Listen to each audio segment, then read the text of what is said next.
नमस्कार मु Ajay Kumar Nayak टीएचबीटी government high school तुमुडी बंधु।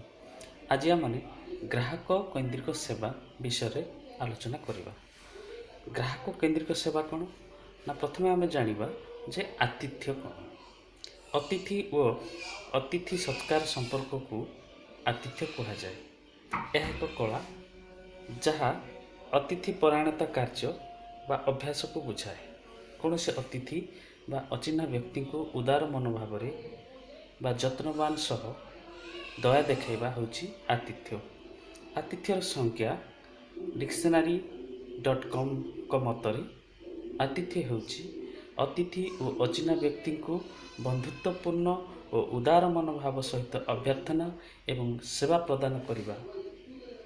तो आम मैंने आज आतिथ्य शब्दर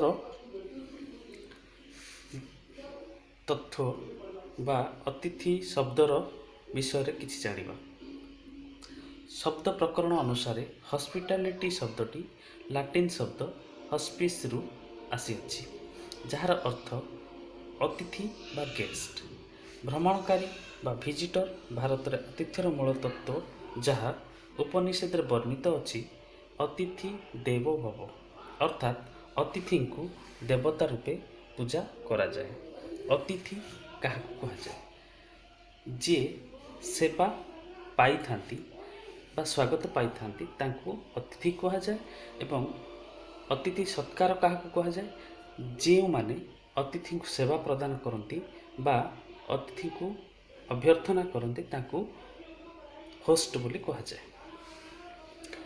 आमने बुझिबा अतिथि एक सेवा जहाँ द्वारा अतिथि को स्वागत करने सहित तांकर सब आवश्यकता को पूर्ण करने और बंधुत्वपूर्ण भाव सेवा प्रदान करवा।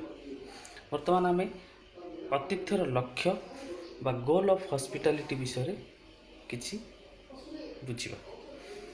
एक किंबा एकत्रित भाव कार्य शिखिबा एवं कार्य करवा होउछि आतिथ्यर एक लक्ष्य। द्वितीय होउछि मौखिक एवं लिखित जोगाजोगर सफलता लाभ होउछि आतिथ्यर आ गोटे लक्ष्य। तृतीय होउछि सबु संप्रदाय और संस्कृतिर सम्मान करवा। जेहेतु अतिथि कौन सी गोटे संप्रदाय किंबा कौन सी गोटे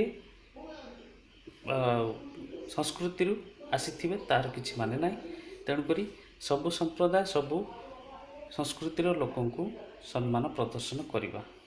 चतुर्थ होउछि कौन सी व्यक्तिर सृजनशीलता को बुझिबा एवं प्रशंसा करवा। कौन सी व्यक्ति जे अतिथि होकि आसथिबो तांकर सृजनशीलता को बुझिबा एवं तांको अप्रिशिएट करबा बा प्रशंसा करबा। आ गोटे विषय होची अतिथ्यर लक्ष्य जानिबार इच्छा, दृढ़ विश्वास और कौन सी कार्य नियुक्ति हेबार मनोबल को वृद्धि करबा। जानिबार इच्छा, दृढ़ विश्वास एवं कौन सी कार्यर नियुक्ति हेबार मनोबल को वृद्धि करबा होची अतिथ्यर गोटे गोटे लक्ष्य। तो आज एतिकी आम पुणी डिस्कसन करवा आसंता काली। तो मु आशा करछि समस्ते बुझी पारुथिबे जे ग्राहक सेवा केन्द्र प्रथम अध्याय प्रथम चैप्टर प्रथम विषय आतिथ्य। आतिथ्य कौन? आतिथ्य शब्दर अर्थ कौन? अतिथि क्या कह जाए?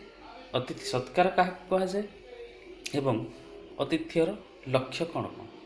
तो समस्त को मोर अनुरोध जे जदि कहीं बुझीपारि ना मते पचारे आज जदि किसी डाउट अच्छी ताहले मते पचारे मु ताकू क्लियर करने चेष्टा करी। धन्यवाद।